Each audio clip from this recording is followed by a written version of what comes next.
हाँ क्या हाल है?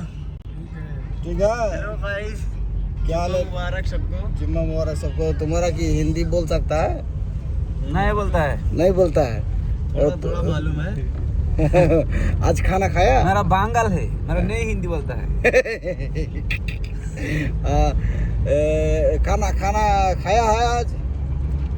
खाए ना ये हम क्या खाम। हिंदी हिंदी में बताओ।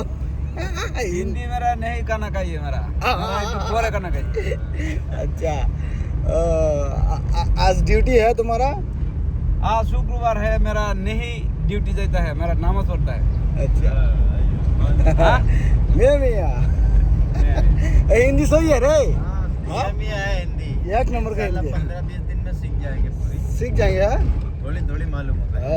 मेरा सुनते सुनते सीखे नहीं वो। सीखे नहीं। इंशाल्लाह। अच्छा, तो तुम हिंदी में ये बात हिंदीতে देखो যে আমি আজকে ডিউটিতে যাব না, हिंदी देखो। हमको मेरा नहीं ड्यूटी पे जाइए। मेरा शुक्रवार मेरा जिम में पड़ता है, मेरा नमाज पढ़ता है, सब करता है। बस बस बस मियाँ मियाँ मियाँ मियाँ पूरा मालूम है। তো যাই হোক সবারকে সালাম, এবং আজকে আমরা জুম্মা শেষ করে মূলত আসতেছি গাড়ির মধ্যে বসে। আজকে তৃতীয় জুম্মা পড়লাম, প্রথম জুম্মাটা মক্কায় পড়ছিলাম কাবা করে, ইনশাআল্লাহ আল্লাহ পড়াইছিল। তো আলহামদুলিল্লাহ আর এই মসজিদে দুইটা জুম্মা পড়লাম। বাইরের যে হিন্দি কর ধরন সমস্যা নাই, হ্যাঁ মনে করেন গাড়ি টাড়ি ফেল করবো, সমস্যা নাই, হ্যাঁ আস্তে আস্তে হয়ে যাবো গা। তো কথা হলো সবচেয়ে বড় কথা হচ্ছে বিদেশ হচ্ছে ধৈর্য বিদেশ হচ্ছে সবচেয়ে বড়, আর পরিশ্রম। বিদেশ ধৈর্য আর পরিশ্রম যদি করা যায় তাহলে টিকা সম্ভব, না টিকা সম্ভব না।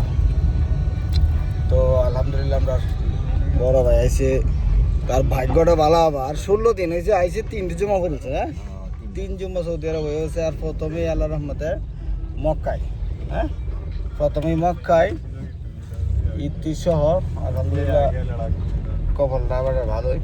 তো আমরা আজকে অবশ্যই ডিউটি আছে, তাকে ডিউটি ছিল না, এই যে আমরা সবাই আইলাম। আর বড় ভাই যে দুনিয়াদারি লইয়া চলে, বিদেশ আইলে তো দুনিয়াদারি কামাইতো না, দুনিয়াদারি বাদ দিলাই নেবো। এটা সারাদিনে 50টা ফোনাইয়ে এই সমস্যা এই সমস্যা এর সমস্যা এর সমস্যা। এটার বেশি বিষয় বিদেশ আইলে এইসব ধান্দা ফান্দা ছেড়ে দেন বাড়িতে আশেপাশে বা কি হয়েছে না হয়েছে এইসব চিন্তা ভাবনা যদি করে তাহলে আর বিদেশ শান্তি থাকতে না। সবাই ফোন দিব, বিরক্ত করব, এইখানে ডিউটি করতে হইব, তো সব মিলে সম্ভব না। আর সবচেয়ে বড় কথা হচ্ছে সৌদি আরবে বেশি ধৈর্য কষ্ট তো অবশ্যই করতে হইব, ডিউটির কোনো শেষ নাই, ডিউটি প্রচুর জীবনে। মোবাইল আর একটা কই আমার তো এলো বিষয়। তো যাই হোক সবাই ভালো থাকবেন। আজকে জুম্মা শেষ করলাম আমরা, জুম্মার পরে চলে আসলাম আমরা বাড়ির আশেপাশেই। তো সবাই ভালো থাকবেন। আসসালামু আলাইকুম।